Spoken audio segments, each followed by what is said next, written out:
When we last left off in Dragonball Kakumi, Goku and Beerus' sparring throughout the multiverse finally came to a conclusion.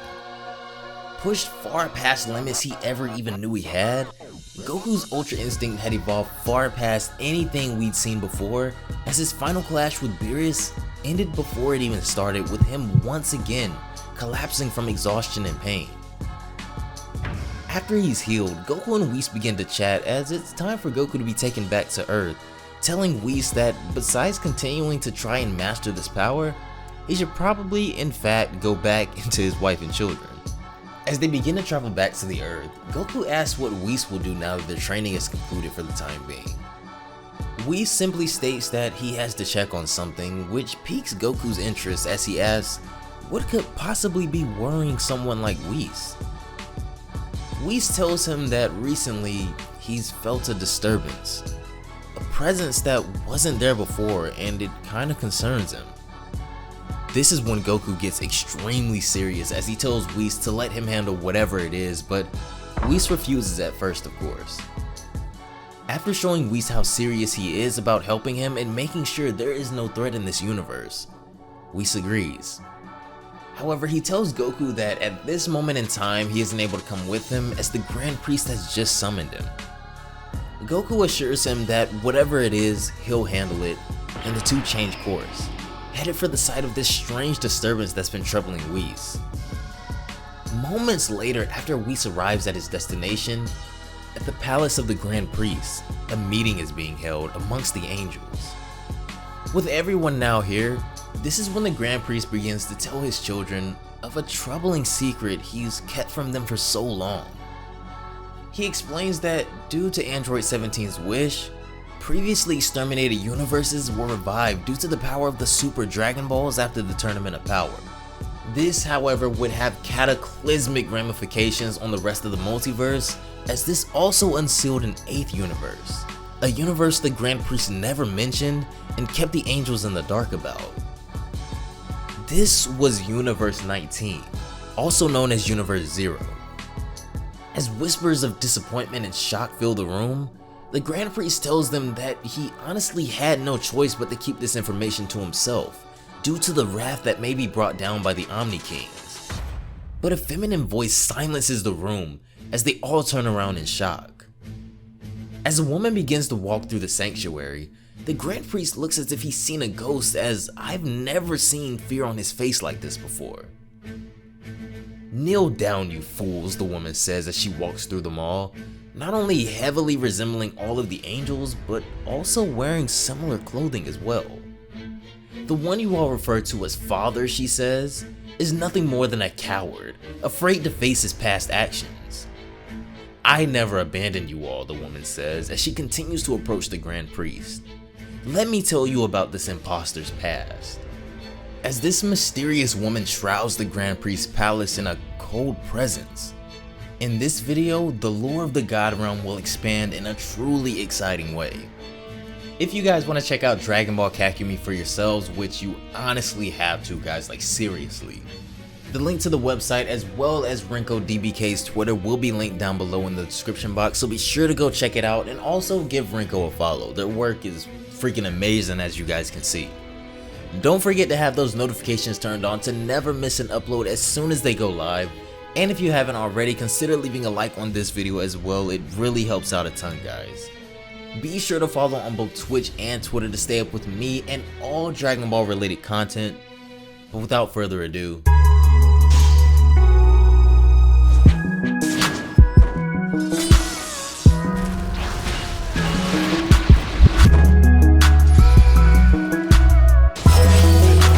back at the Grand Priest's palace, he and his angel children stand face to face with a woman intruder who came in slandering their father. "I never abandoned you," the woman says to them again. "Let me tell you about this imposter's past. He provoked a genocide and believed himself at the level of the Omni King," she goes on. "Enough," the Grand Priest shouts. "Stand," he says to the angels. This is the first time I've ever seen the Grand Priest so serious, as this woman must pose a serious threat to have him like this. The Grand Priest lets off a devastating shockwave of power as the angels begin to ask for an explanation on this woman's accusations of him.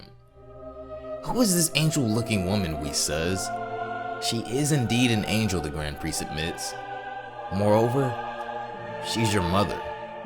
And she's not completely lying to you. The 19th universe of which I spoke, he says, was a particularly united and powerful realm. It released a monstrous strength and threatened the balance established by the Omni King. Something had to be done quickly, and so without the king knowing about it. Act quickly, she shrieks with a terrifying chuckle. Her entire demeanor becomes more menacing. Expanding space and time may be a brief action for you, she says, but it's not exactly what I'd call dying fast. To feel time tear apart the bodies of innocent people, per billions? It may have only lasted a single second for you, but for us, it was tens of billions of years, dear priest.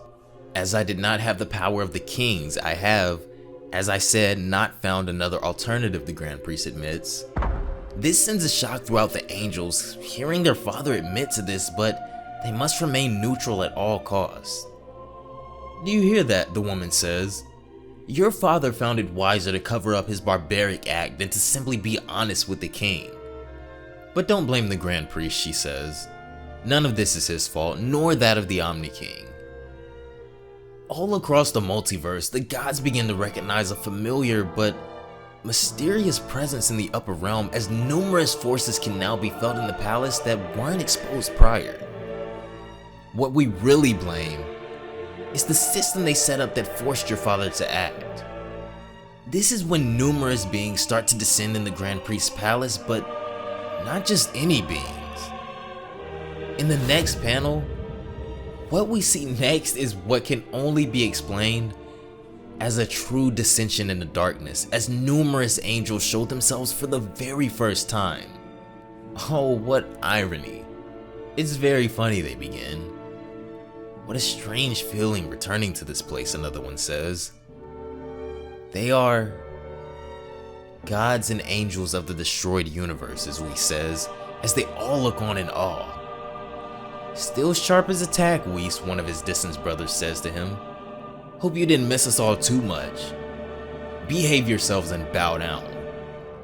These are the gods and angels returned thanks to the Super Dragon Balls. Balkan, god of destruction of Universe 13, accompanied by the angel Galleon. Dromo, god of destruction of Universe 14, accompanied by Xeres. Vilspring, god of Universe 15, accompanied by the angel Milada. Magnic, god of Universe 16, accompanied by Rimtol. And next, two quite peculiar relationships as we get into the last two universes. Nysos, god of Universe 17, accompanied by the angel Olaros as he tells the enraged angel to stay calm. Wait, Whis, Vado says suddenly. Look over there, as something catches her eye, to which Whis mentioned he noticed as well. The person who appears next as the god of Universe 18 is sure to change the landscape of the multiverse itself, as a sickening laugh echoes through the chambers. Good evening, ladies and gentlemen. I've been looking forward to meeting you, Frieza says as he now appears in God of Destruction attire. I especially wanted to thank Whis in person, he says. This is the introduction of the God of Destruction of Universe 18, Frieza, along with his angel known as Twist. Do you see where this excessive neutrality leads you, Twist says to them. Frieza, Whis says, shocked. I think I understand what you're planning to do. I knew when I brought you back to life, he says, walking up to Frieza, that you wouldn't have stayed to do nothing. But to go that far, he says. Do not underestimate me, Frieza says to Whis. This is but a foretaste. Upon information from Zuno, Frieza says, recalling just how he came into this position and power, the commanders of my army informed me of the presence of new universes. It's surprising that Zeno had destroyed the 18th universe. Their god of destruction was miserable. According to Twist, Frieza goes on, he disagreed with his universe's behavior. He obviously didn't have the makings of a revolutionary. This is when we're presented a flashback of the day Frieza approached the former god of destruction of Universe 18. He narrowly misses a fatal shot with his death beam, grazing the god as Frieza laughs about narrowly missing his attack. "I beg your pardon," the god says, but Frieza instead keeps attacking him and easily overwhelms him. His impotence was actually a bit concerning, Frieza says. "I still wonder how he managed to become a god of destruction." "No matter, none of this concerns you," he says, tossing the defeated god to the side once again. "I don't quite understand the point of having it come to this," Whis says, but anyway, you are right, that doesn't concern me.